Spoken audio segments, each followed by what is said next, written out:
I'd like to start today with two statements that, to me, I like to have perspective on the scope of things.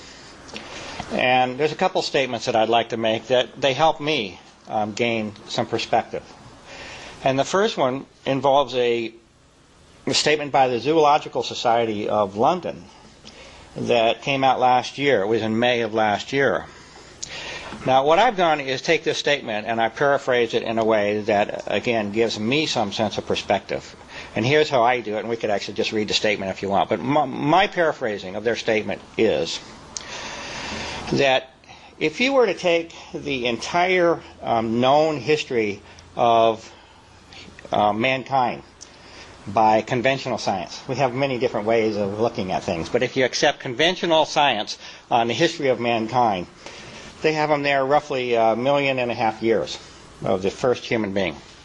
If you were to take the entire existence of humankind and compress that into a 24-hour period, okay? I don't know if we should say we, but as a planet at least, we have managed to eliminate roughly 1/4 to 1/3 of all wildlife on this planet in the last 2.5 seconds of the 24-hour period. That is a statement of perspective to me. And so as we speak today, the issues that I will be bringing up, they are serious issues. This is the position I am in. I'm not much for the sugarcoating. I'll do the best I can to be fair. But that's the type of situation that we're dealing with on a planetary level in terms of change. And when I present these things, I'm asking you to think about that. And how does that impact you? Okay. And to me, these things become very profound when I think of something of that magnitude. 2.5 seconds that I lose 1/4 to 1/3 of all wildlife, something is incredibly out of balance there, incredibly out of balance. And the second statement has to do with the atmosphere. And the purpose of this statement is to hopefully project to you a sense of how fragile I now regard the atmosphere as being. I didn't start this way, but I am this way now. And the statement is this. If you were to imagine your feet are at the center of the earth and your head is at the surface, so you would be 4,000 miles long, but you're compressed to 6 feet, okay? So you're the length of the radius of the earth. 3/4 of the mass of the atmosphere, that which sustains us, right, is contained within a shell 1/8 of an inch thick over the top of your head. This is the layer of the atmosphere that sustains this planet. Now, my interpretation of that, and I did this myself, it's like I try to put this in perspective. And it's when I see this, I say, we've got an eggshell here. This planet is much more delicate than we might ever imagine. We might think of, 60 miles, it just goes on forever. But in terms of the mass, it's like this eggshell around us. So this is a fragile and delicate environment that is showing the ravages placed upon it. We know the Earth is also very resilient, but I cannot deny those aspects of fragility at both levels that I have expressed to you. Okay, now we get to go on, and this is where I'm hoping. I wonder if that clock is right. No, it's an hour fast. Okay, but that's okay. At least just the minutes count. So let's see. So if I go to 4:30, it wouldn't be terrible maybe for the first section. We have to see. Okay, so I'm going to try to bring up some photographs here.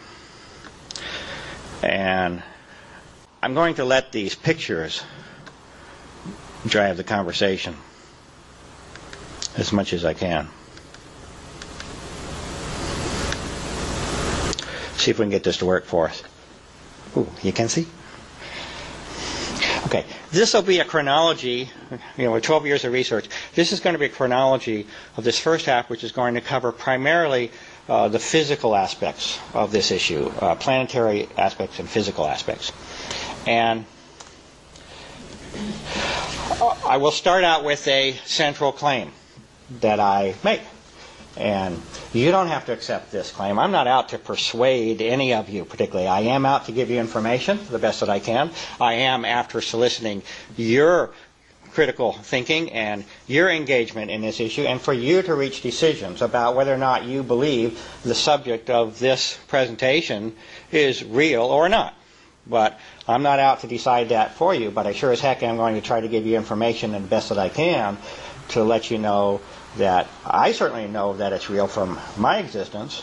And this is now, I never intended that this would, let's say, take in a dozen years of my life. I never anticipated that. I don't devote my time to things that I don't think are important. Obviously, I believe and think that this is important. But the central claim would be this. And this would be that since, let's see, it'd be the beginning of 1998, February, January 1998. And that date is not a sharp demarcation that you can say, oh, from here it all happens. Not really the case. But it is a turning point. That date is a turning point in that since the beginning of 1998, my claim to you would be that aircraft have been used. They have been used to disseminate in a systematic way massive amounts of extremely fine particulate matter into this atmosphere. This would be my claim. You will decide over time whether or not you believe that claim or think. I really don't use the word belief. This is not about a belief system. My work is based on research the best I can. Everything I do is in this physical plane, at least in terms of what I'm presenting to you. But that's the claim that I would make. And you will find that I do not use the word chemtrails. I'm particularly averse to that term. I understand it's in the vernacular. I don't worry about whether you're bothering me. I'm just saying I don't use the term.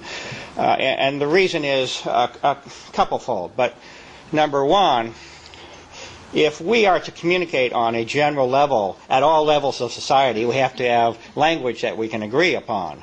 And that particular term is a term that was coined. Language in itself is fascinating. The insinuations, the marginalization that can take place just by the sheer existence of a word and how it is used. That particular term has no definition. Okay, you might find a certain journalist, quote, giving it a definition, but in terms of formal language, we simply won't find it. And that means if I ever were to give a presentation to an atmospheric convention or something like that, the word simply has no standing. It has no meaning. So that's why you'll find me using the word aerosol more commonly, primarily because it's accurate. It's the most accurate term that I can come up with. It's not a sexy term. A lot of people need impact. It's not a sexy term, but it's accurate. And so that's what I had to go for, what is accurate. And an aerosol is a fine particle in suspension. And that suspension can either be in a gas or a liquid. And that fits the bill in terms of what I'm speaking of. So that's why the term is used on my side, okay? And I refer to these as aerosol operations. I was just thinking the other day also, you have this term called persistent contrail that's out there, okay? I'm sorry, but, that's an oxymoron also, okay? It doesn't jive. And let's go into this at this point, okay? And that is, I would say, let's make a distinction between clouds and contrails. Let's go over what these are. And unfortunately, the world we're going into becomes this murky world in between. But if you have an understanding of basic definitions and physics, then maybe you can understand that murky world a little bit better. And let's start with the contrail side of things. And we don't have to make this, to me, incredibly complicated. I can think of like a couple examples that are, to me, straightforward. You're up in Minnesota or Michigan, and it's 40 below, right? And it's really cold, and you breathe. What happens?